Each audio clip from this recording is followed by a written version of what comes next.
સફલા એકાદશી માગશર મહિનામાં ઉજવવામાં આવે છે। તેનું નામ જ સૂચવે છે કે સફલા એકાદશીનું વ્રત કરવાથી ભક્તને જીવનના દરેક રીતે, દરેક ક્ષેત્રમાં સફળતા મળે છે। શું છે આ વર્ષનું સફલા એકાદશીનું શુભ મુહૂર્ત? તમને જણાવી દઈએ કે માગશર મહિનાના કૃષ્ણ પક્ષની એકાદશી તિથિ 7 જાન્યુઆરી 2024ના રોજ સવારે 12:41 કલાકે શરૂ થઈ રહી છે। રવિવાર 7 જાન્યુઆરીએ માગશર મહિનાના કૃષ્ણ પક્ષની એકાદશી છે, જેને સફલા એકાદશી કહે છે। આ વ્રત અવરોધોને દૂર કરવા અને સફળતા અપાવનાર માનવામાં આવે છે। આ વખતે સફલા એકાદશી રવિવારે હોવાથી આ દિવસે ભગવાન વિષ્ણુ તેમજ સૂર્ય ભગવાનની વિશેષ પૂજા કરો। સફલા એકાદશી પૂજા વિધિ: એકાદશીએ સવારે જલ્દી જાગવું અને સ્નાન કર્યા પછી સૂર્યને જળ ચઢાવવું।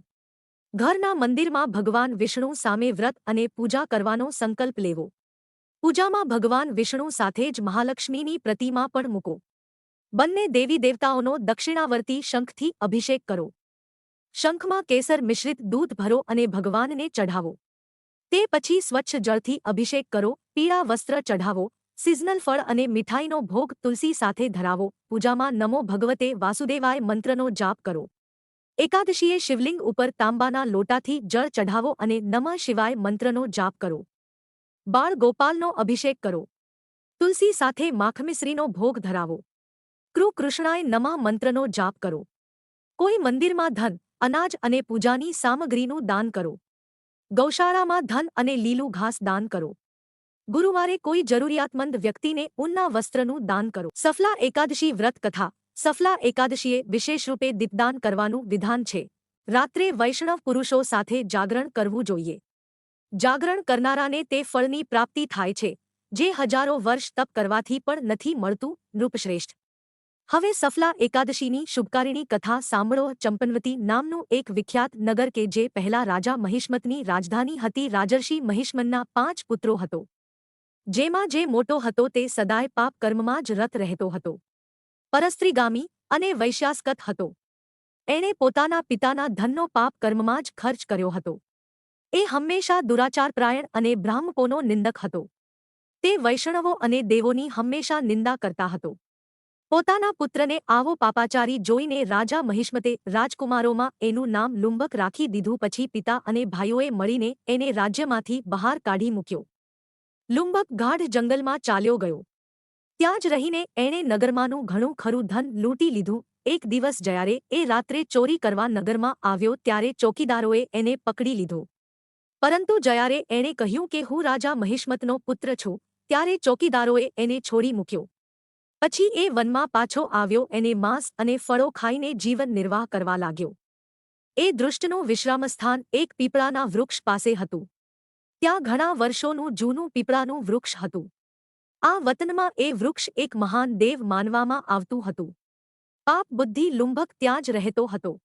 એક દિવસે કોઈ સંચિત પુણ્યના કારણે એના દ્વારા એકાદશીના વ્રતનું પાલન થઈ ગયું।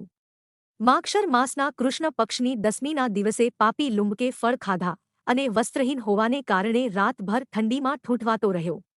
આથી એ સમય એને ઊંઘ ન આવી કે ન આરામ મળ્યો। એ નિષ્પ્રાણ જેવો થઈ ગયો। સૂર્યોદય થવા છતાં એ ભાનમાં ન આવ્યો। સફલા એકાદશીના દિવસે પણ બેભાન પડ્યો રહ્યો। બપોરે એને ભાન આવ્યું ત્યારે ઊભો થઈને આમ તેમ જોતો લંગડાની જેમ લથડિયા ખાતો વનમાં અંદર ગયો। એ ભૂખને કારણે દુર્બળ અને પીડિત થઈ રહ્યો હતો।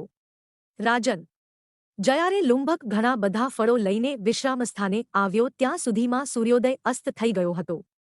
ત્યારે એ પીપળાને ફળ અર્પણ કરીને નિવેદન કર્યું કે આ ફળોથી લક્ષ્મીપતિ ભગવાન વિષ્ણુ સંતુષ્ટ થાય।